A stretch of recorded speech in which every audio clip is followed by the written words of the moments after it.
mentioned the Imani Bates pick, and that's where we're going to start today because obviously the Cavs had just the one pick. It was the 49th in the draft. There wasn't a lot of anticipation around it because you usually don't find life changers at 49.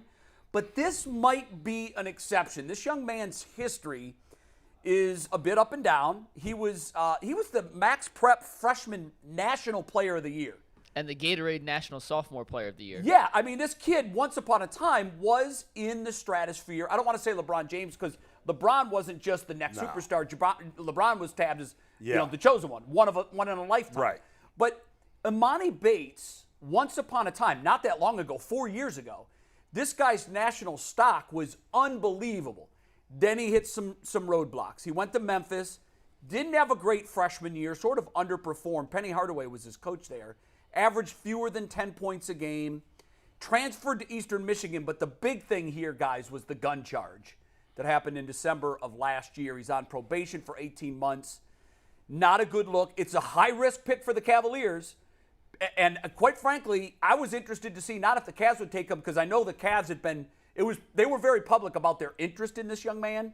What stunned me was, would he make it to 49? I thought someone else might take a flyer, and no one did. And that's what makes you think that, that's all the stuff we know. You just went over all the public information. Right. What else don't we know? Good point. Point. How much of a pain in the ass is this kid? You're right. Because to be that talented, that just 4 years ago, he was the number one not the number one prospect in the state, the number one prospect in the country, and 4 years later, teams at the end of the first round, they're not even interested. It makes me think that this kid's got a long way to go. I'm also, frankly, till proven otherwise, I don't trust the Cavs as an organization, and I don't trust Bickerstaff as a coach to be able to get the best out of this kid. If he were going to Miami, if he were going to San Antonio, I'd say, probably it's going to work. Second-round picks is such a long shot to begin with. Obviously, this kid is talented enough to be a first-round pick, and I don't know enough about him, so we'll hope for the best. And it was worth it to do it because what's the downside? It's a second-round pick. I agree with that. But, G. Bush, when you take a guy at 49, oftentimes he's not on a roster 2 years later. No. You don't expect a guy like that to make a difference, but I know you were advocating yesterday for the Cavs to take him, and the Cavs had been interested in him publicly for a while. Yep. I just look at it as it's a lottery ticket. You get to scratch it and you get to see what's on That's it. right. It's better than not having a ticket. Yeah, I think this is the best case scenario. Well, actually, we go back to that. I watched them. Actually, I think I text McNuggets. I text McNuggets. I was in the lab, just down to YouTube. Watching his highlight reels. I was watching highlight reels. Well, I had watched him in Memphis. I had a chance to see him a couple of years ago play in these AAU tournaments. And he was on the cover of Sports Illustrated. He won the National Player of the Year 2 times in a row. So the stock that Wemby has now, you didn't hear about Wemby when you was hearing about this guy. It was just crazy. You see how people develop. But when you watch his game, he jumps out at you because he takes these tough shots. But if you watch the NBA and you watch it in the playoffs, all those contested shots Tatum hits, all them contested jumpers, and the stuff that NBA dudes do, he does that on a regular basis. Well, he shoots 40% though. That's what scares me. And by the way, he takes a lot of bad shots. He does. He takes a lot of bad shots. Can that be coached out of a guy, McNuggets? What are your thoughts on that? The fact that he just takes a lot of bad shots, can that be coached out of the young man? It can. Here's my 2 cents on Bates. And we talked about this yesterday, whether you take a swing in the second round, take a guy you think could be just a guy. Right. If Bates is okay and willing to rechange the way he's played basketball for 19 years, he has the talent to be a long-term NBA player and an impact NBA player. Wow. He has not shown anything throughout his 2 years of college and his last year of high school that gives me any indication he's willing to change. You mean coachability? Here, this is what Jonathan Givony, who's ESPN's NBA draft expert, wrote as his final write-up. Steve, you can take this. I'll read this word for word. Standing 6'9" and having just turned 19 years old in late January, Bates' tough shot-making prowess and overall scoring instincts hold some appeal, but he plays such a losing brand of basketball on both ends of the floor, making him a relatively tough sell. Yeah, that's what jumped out at me too. I saw that losing sell, and I'm like, that's a red flag. And there's a reason he lasted this long. Again, with the skills he has to last to 49, there's a reason. A lot of the teams said he's a loser, or he can't be made. Now, hopefully the Cavs can. But again, we've said high risk because he's a knucklehead, it appears. But it isn't because no risk. Well, you expect to get nothing out of your second-round pick. I disagree with the no risk, and I'll tell you why. I agree with you. I don't think it's high risk, but there's risk involved, and here's what it is. You have to look at the state of the NBA right now. One of the game's young faces of the game, is in trouble over gun charges. Yep. And so I do think that the risk involved here is if this blows up, the narrative around this is how in the hell can the Cavs in this moment, in the Ja Morant moment, take a kid who had gun problems at Memphis? Yeah. I mean, it just seems like it might be tone deaf. The only thing I'd say though is if that happened, they'd cut him, and the story's only a day. I think. You move on. From a basketball standpoint, there's no risk because he's the 49th pick. I look at it like this: the Cavs have to, like, when you're a small market, and let's be clear, in the NBA, there's not really a large market, small market type things. But what you're talking about is when you got a kid like this, the Cavs, A, aren't getting free agents. B, they're never going to sign a top-notch, grade A tier guy. They just can't do it. What they have to do is they have to draft guys like Mobley and Garland, hope they pan out, and then sign them in that way and make your team competitive. But where the Cavs can get better and where the Cavs can catch certain teams is, if you're Kobe Altman, you say, okay, we got a mid-level exception. I'd rather put my resources into this guy than Dean Wade. Lamar Stevenson can't do what he do at I buy that 100%. That is fact. But this kid, it's doubtful that he's helping the Cavs this year. Well, no. And you said a good thing. Yeah. It's the infrastructure. When they had Porter Jr., they worked and they worked and they tried and they tried. They had to ship him off to Houston. Right. I don't know if they have anybody in their organization that the Cavs like a certain type player, right? Really notice, they ain't really had no bad apples. Well, and since that's also LeBron. part of the risk. They're bringing one in. Yeah. Potentially. That's true. When LeBron was here, they took the Shumpers. They took the J.R. Smith. They had Kyrie. Yeah. Kevin Love was ornery sometimes. LeBron made all that go away. Like, yeah, I got it. Don't worry about it. I'll handle it a certain way. Because he was that alpha ringleader on the floor. On the floor. I don't know that they have that. Yeah, I don't think they do either. Darius Garland's not going to pull you aside. Now, Donovan Mitchell might be a guy that is a good influence on him and says, listen, man, if you want to get a certain way, you got to do this A, B, and C. And sometimes you can take one headache, right? Mobley doesn't talk. Garland ain't saying nothing. You don't see anything from Jared Allen. These guys, all good character kids, don't do anything. Yeah. Guess what? Maybe if you put him in there, you work on him. But he has something that you can't teach. He's 6'9". He can pull up. He can do a lot of different things. The question is, hey, Cavs, do you got you got the front office people. You got the people persons, the guys that follow him around. Is he in a club? He's not. Yeah. What you got him on a routine to do? He needs the guardrails now. All the and guardrails. We'll find out if the Cavs have Yeah. it. Mikey? Yeah, G, I think you hit on one thing that has to be hammered here. His skill set is something that is not on this team. And in the second round, I think you're looking to fill out your roster with guys who may not make it, but if they do, brings a different element to the team that you don't currently have. And there's no one on the roster at the size of Imani Bates that can make shots contested or open at the clip he does. And now, he's not a great athlete. No. He was the most highly touted prospect since KD as a sophomore. He hasn't grown or gotten any more athletic since he was 15. Do you want to hear his combine testing numbers? Slight. Yes. Do you want to hear his combine testing numbers? Out of 57 qualified people who they tested, his lane agility, he came 48th out of 57. His three-quarter sprint, he came out of 55th out of 57. His standing vert, 51st out of 57. His max vert, 49 out of 57. And as far as his measurables go, he had the third smallest hand size out of 67 qualified people. At 6'9"? And he's the only player at over 6'7" who has a wingspan shorter than 6'11". So he's not super athletic. And that's why a lot of guys caught up to him in the recruiting rankings.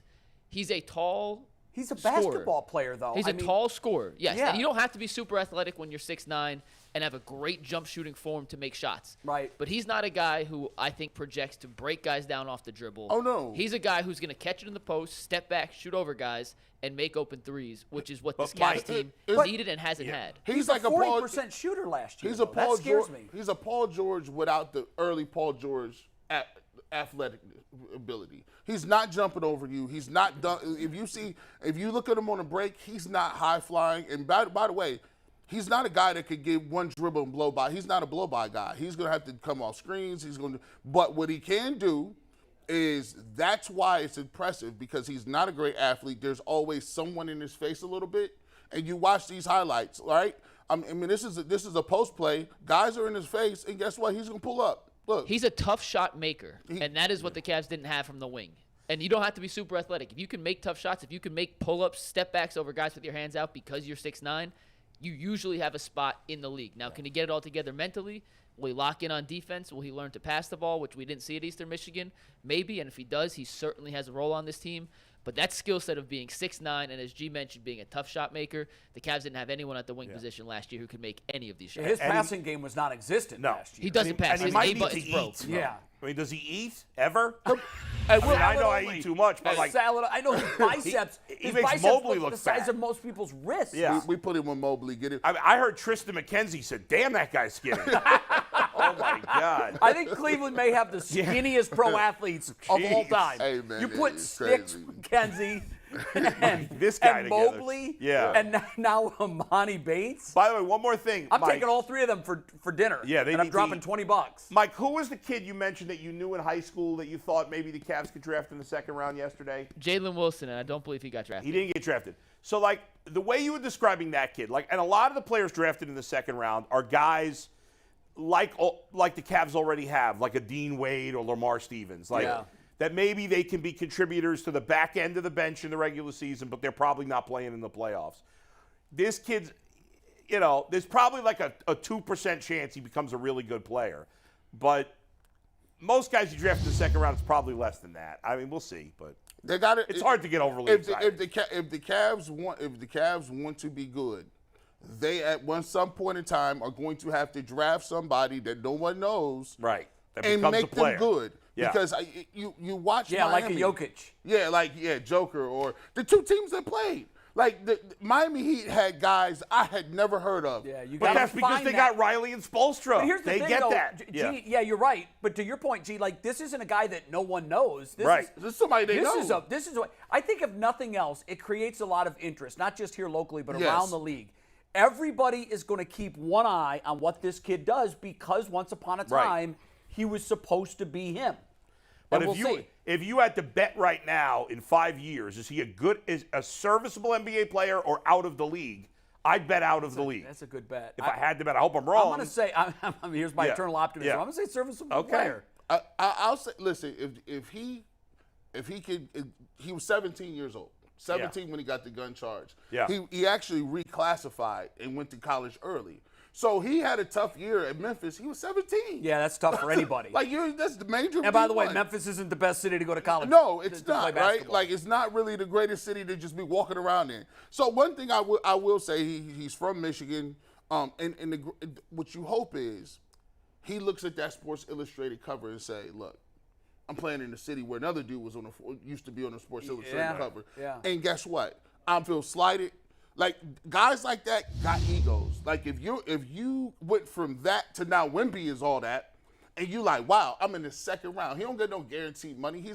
He might be playing for the Canton Charge or whatever the charge they is now, or Cleveland Charge, whatever. Charge. But at the end of the day, if you the Cavs and you hit on that lottery ticket, guess what happens? Everything will look a lot better. Sure, you can now change life now. Now you're like, well, he's 6'9" and he's lighting it up, and we never thought we'd have a guy like that. So what scares me about him is I'm sure all or many of the NBA teams spoke to him. yes. And you get a sense when you, not always, you can be fooled. I think Ja Morant fooled a lot of folks after his first gun charge. Mm-hmm. I think a lot of people listened to, he was contrite. He was apologetic. He seemed like he was remorseful. I bought it. I thought, this kid is on the verge of turning his life around. And then not long after, boom. Right. So you can be fooled, and teams have been fooled a lot in the past. But the fact that many teams talked to him, Yeah. and they all passed on him for the most part twice, that scares me a little bit. That means there were a lot of red flags from other teams that thought about him, but in the end said he's just not ready. Right. He's just not ready. We'll find out, I guess, in short order. Before we move on, though, let's grade the pick. What did you give the pick? B-. B-? Yeah.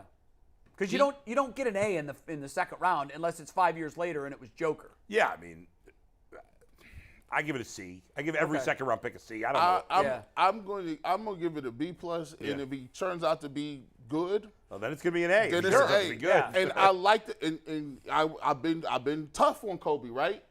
He said he ain't making no big moves. I will give him credit for taking a swing like this because the risk-reward behavior. That's a good point. I'll give him in a credit vacuum, he said, I'm taking no big chances, no major changes. Right.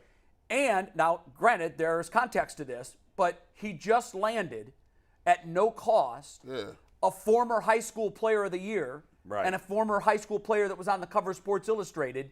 What the hell? Right. Take a swing. Yep. You're in the game, and I have nothing but high hopes and the best wishes for the kid. That's right. I'm pulling for him, and I would be if he was in Detroit or Atlanta or wherever. I'm Hopefully hoping turns like his hell life around. he can turn his life around and become a positive example. Yeah. Here's what scares me. I thought this morning when I read the article. What scared the hell out of me was the gun charge. One of the weapons that he was found to be in possession with after he ran a stop sign had a missing serial number. And you know what that means. Yeah. You know what that means. Yeah. That gun was either stolen, purchased, or in all likelihood had been used in the commission of other violent crimes. Yes. That's when guns have missing serial numbers. So it's not a good weapon to be found. I mean, it's not like he just had a regular weapon. Did he have? I don't think it was weird because I don't think he had ammunition. It was unloaded. It was unloaded. It was unloaded, but the weapon still, was in if on his nothing person. else, it showed terrible judgment. Terrible judgment. Yeah, that's what I thought. Yeah. I'm like, God, man, when you have a gun with one of 3 serial numbers missing, that's a really bad sign, and it speaks to probably the people that he's with and how they get access to those weapons. I've heard stories about how you get these guns and what these guns symbolize, and it's not a good thing. But all of that being said, nothing but the best wishes for him. McNuggets?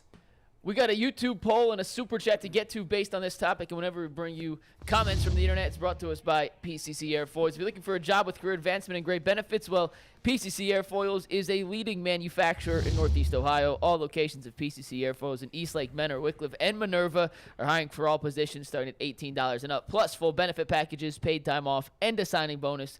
You can apply online at precast.com/careers to learn more. Broady's bottom line says Michael Redd was a second-round pick. Yeah. Very true, out of Ohio State. Fun fact about Michael Redd, we both played for Coach Jim O'Brien. I have a better winning percentage as a starter than Michael Redd does for Coach OB. So I'm going to toot my own horn there. 4-0, baby, 4 career starts, never lost, is what it is.